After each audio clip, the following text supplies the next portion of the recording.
Hi, this is Marty from Photoshop Arthouse. I'm going to show you how to quickly create this dramatic overlapping shadow text effect.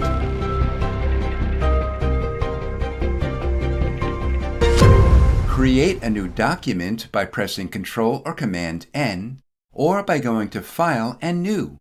You can make it any size or resolution you like. I'm making mine 1920 by 1080 pixels with a resolution of 150 pixels per inch. Make the background black. If you want to zoom into it, press Ctrl or Command 0 to fill the canvas with it, or in this case, I want to zoom into it 120%, so I'll type it in here. Before we type out our text, let's check our foreground and background colors. If they aren't black and white, press D on your keyboard.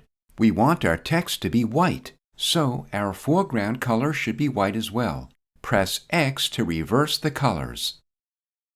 Open your horizontal type tool and type Picker. Pick a thick, heavy font. I'm using Dunbar Tall Ultra, which is in the Adobe Font Library. For now, type in 100 points for its size, just so our text is large enough to see. I'll make its aliasing smooth. Its alignment is irrelevant. Click on your document and type the first character. Click the layer and make a copy of it by pressing Ctrl or Command J. Double-click it to highlight the copy and type your second character, which is directly on top of the first character. Click the layer once to see the character spelled out next to the layer. Press Ctrl or Command J to make a copy of it. Double-click the copy to highlight it and type out the third character. Then click once on the layer to see that character spelled out.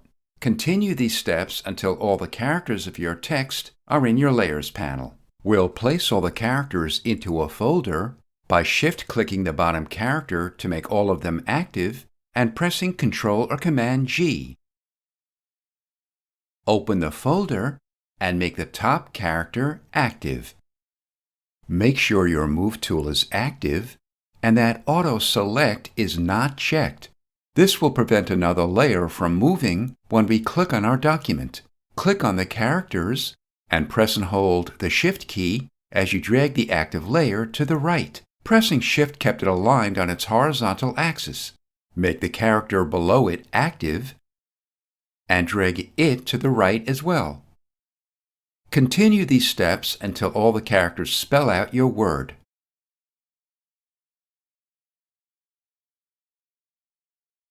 Next, we'll adjust the spacing known as kerning. Now, let's enable Autoselect to automatically make the characters active as we click on them in the document. We want to keep them very close to each other or even slightly overlap. Place your cursor on a character you want to move and press and hold the Shift key as you drag it.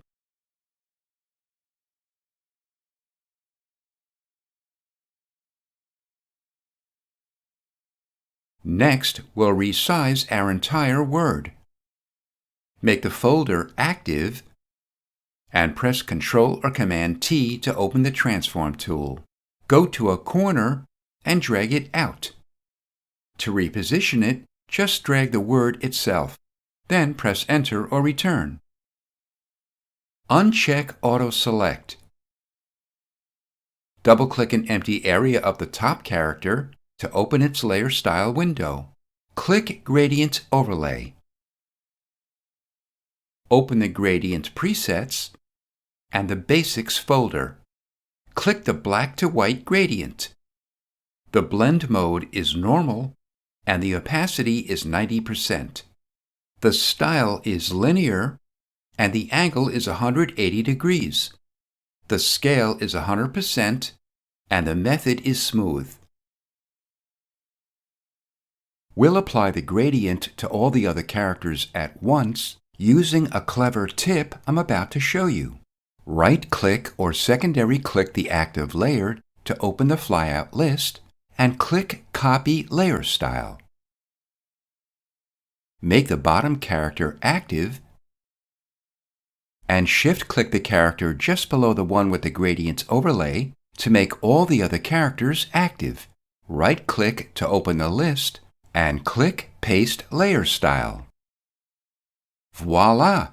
If you want to slide over any of the characters, make that character active in the Layers panel and slide it over.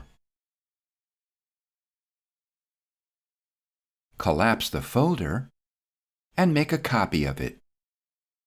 Name the original folder Reflection. Go to Edit, Transform, and Flip Vertical. Drag it down to where two characters meet. Lastly, we'll fade the reflection into the floor. Click the Layer Mask to make a layer mask next to the Reflections folder. Open the Gradient tool. We could use either the Gradient tool or the Classic Gradient tool. For this example, I'll use Classic. Open the list of gradient presets, and in the Basics folder, click the Black to White preset. Make sure the linear gradient is active. Place the tool at the bottom of the reflection and press and hold the Shift key as you drag it up to the top of the reflection. Reduce its opacity to 40% and make the layer mask's density 90%.